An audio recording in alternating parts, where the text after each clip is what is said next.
Hello everyone, welcome to Tathastu-ICS. My name is Amit Singh, and in this international organization series, today we are going to cover OPEC. OPEC is Organization of Petroleum Exporting Countries. Not only OPEC, we will also cover OPEC Plus and how are these two organizations impacting India directly, because we all know that our CAD, current account deficit, is very much high, and the reason behind it because we primarily import the petroleum products. Okay, so we'll see how does it impact India. First of all, what is OPEC? So I don't know what is happening with the PPT. Just a second. Okay, I hope. So what is OPEC? The Organization of Petroleum Exporting Countries. OPEC is vital intergovernmental organization that plays a pivotal role in the global oil markets. Okay, it was established in 1960 because the multinational companies before 1960 were managing the import and export of these petroleum products, and they were taking all the profits. Okay, so primarily this organization was made by the 5 countries. We'll look into it. Okay, so OPEC consists of 13 members countries and aims to coordinate and unify petroleum policies among its members. Presently, OPEC has 13 members, namely, these are important names. They might come in your prelims examination.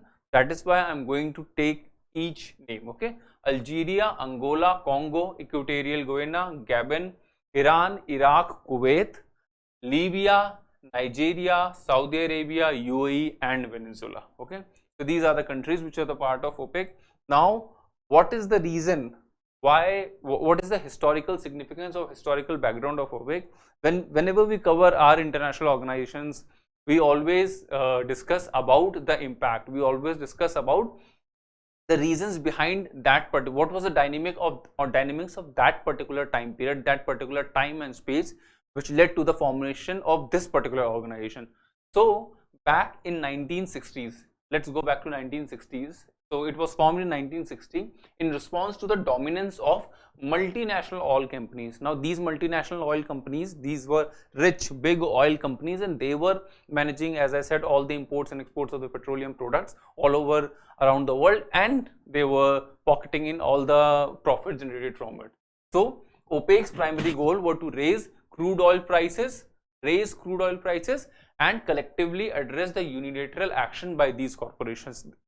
Essentially, they want to erase these multinational companies, or they just want to sideline, and the nation state, these particular nation states wanted that let us take the lead, let us take the wheel in our hands, and we'll drive the car as we want.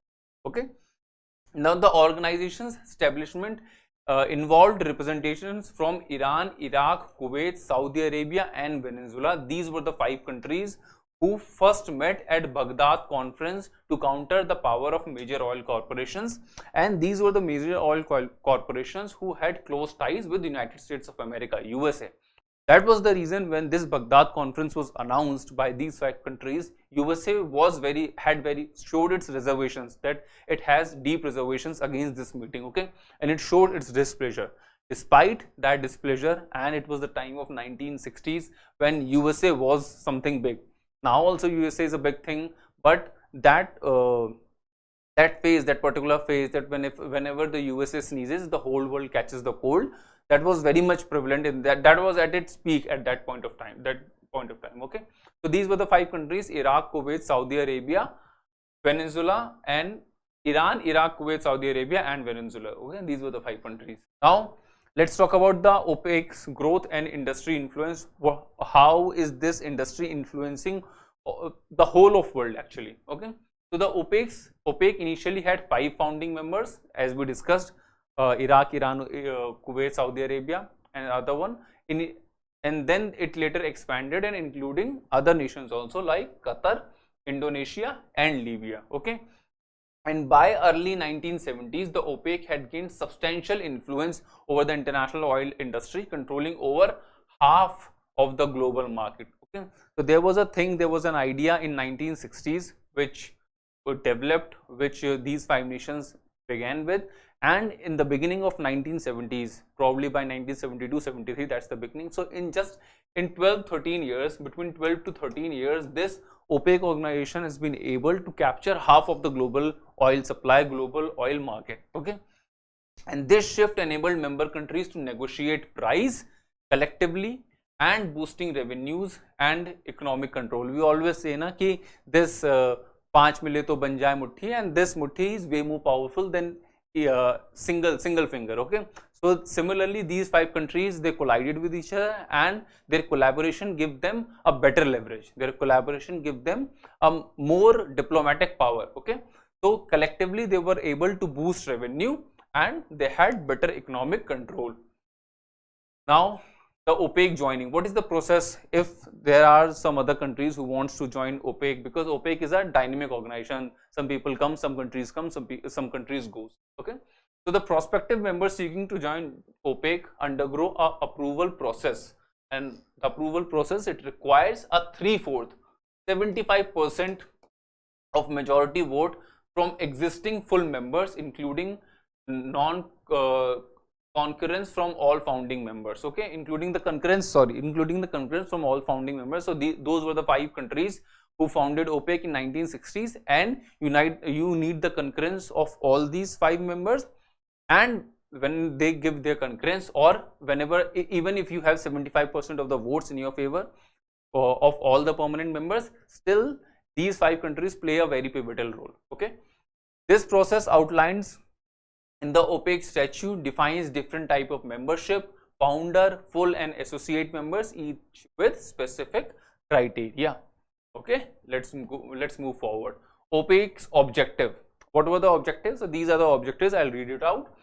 They need to coordinate, they want to coordinate and unify crude oil and petroleum policies among the member countries. Okay, first thing was, because what were those multinational companies were doing? They were doing this thing. They were coordinating and unifying the petrol oil prices according to their whims and fancies, according to their cost demand ratio. Okay. Now they also wanted to ensure fair and stable prices for petroleum producer members. They maintain an efficient, economic and regular supply of petroleum products to consumer nations. Maintain an efficient, economic and regular supply to the consumer nations. Okay, those countries who are dependent on us, there should not be any kind of what do you say, कोई दिक्कत नहीं होनी चाहिए, कोई ऐसा confusion नहीं होना चाहिए, because the whole of the market moves in sentiment, and the sentiment just gets hampered drastically with some sort of confusions. And this is something, the delivery of petroleum is something which can create huge amount of confusion if there is a lack of communication. That is why all the consumer nations, all the importing nations should have an efficient, economic and regular supply. So their economy is also, if their economy is also very much reliant on it, dependent on it, like ours, which is very much dependent on the import of petroleum products, so there should be some sort of cohesiveness. Okay, now it also guarantees a fair return on capital for those investing in the oil industries. It's all about the business, it's all about the money. So eventually it's all about the business and money. So those companies who are investing in this oil industry, there should be a chance that they are generating good amount of profit from it. Okay, other than this, they have to ensure fair and stable prices of petroleum producer members. Those who are producing this, they are also at an advantageous level. Now the OPEC's functions and market stability. What is the function of OPEC?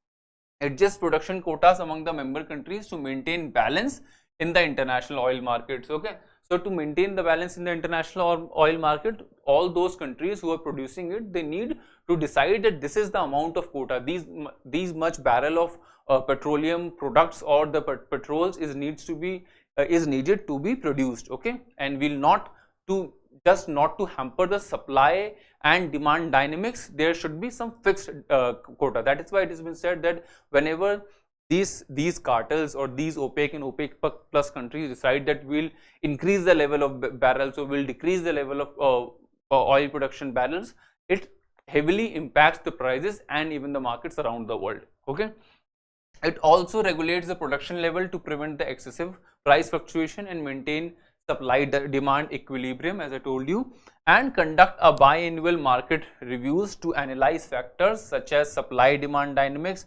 geopolitics and technology advancements. Now OPEC's functioning and impact. What is the functioning of OPEC and its impact? So biannual meetings to decide the production of quotas for each members.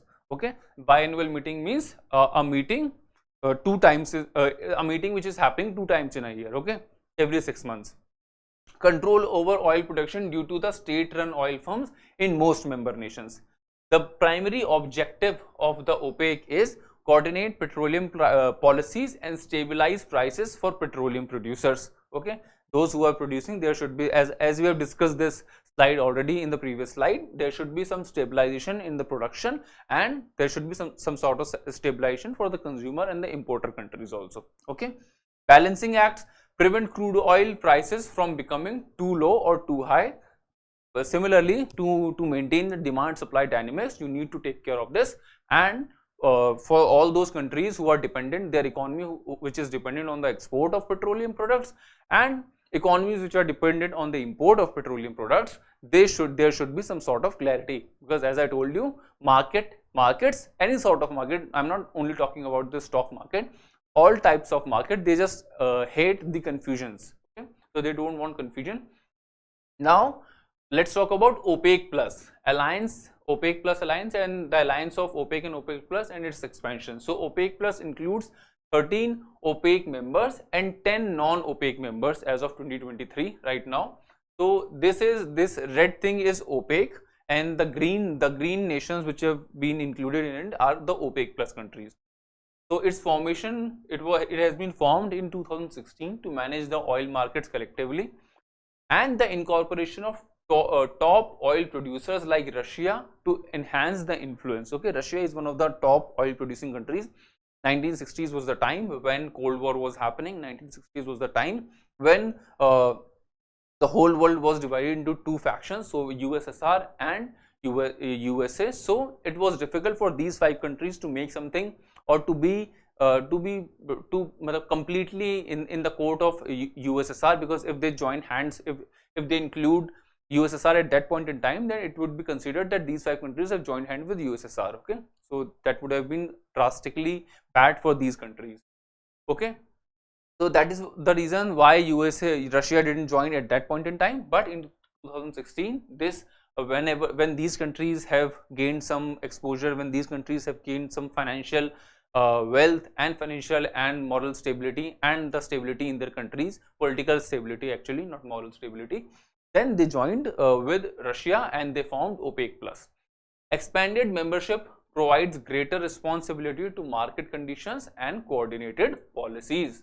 Okay, now this is the last slide, and let us talk about the significance or the impact of these organizations, OPEC and OPEC plus, over India. So India's energy security and OPEC plus. So India's energy security is linked to managing the oil price fluctuation and strategic reserves. As I've told you, specifically in India, we have a current account deficit, a huge current account deficit. That is because of the import of petroleum products. And if the price fluctuates, if the petroleum prices fluctuate, then everything in India skyrockets. Okay, because eventually everything is dependent on transportation, and the prices of onion, basic things, onion, potato, tomato, they need to be transported from one state to another state. And to do that, if that particular driver or that particular company is paying more, then they have to raise the prices to make their ends meet. Okay, that is the reason why it hampers it. 85% of the crude oil demand met through the imports, and making India susceptible of OPEC plus decisions. Okay, that is why it has been said that India is and has been very closely watching the dynamics and the decisions of OPEC plus. Okay, OPEC plus decisions significantly impact global crude oil, as I have told you, and India is building a strategic petroleum reserves for managing price fluctuations and ensuring energy security. Okay, because at the time of COVID, this specific petroleum reserve have been used because the transportation has been called off. Okay, for a limited time period.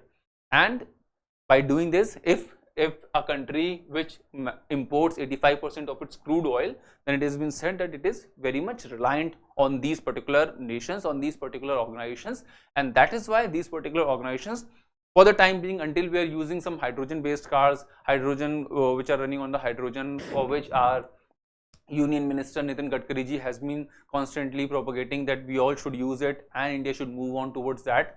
Until and unless it becomes a reality or a common thing in India, we need to tackle and we need to take care of these dynamics, and then we have to move forward. Okay, so this was OPEC and OPEC Plus. I hope you enjoyed the lecture, and we'll meet in the other class. Until then, take care. Bye bye.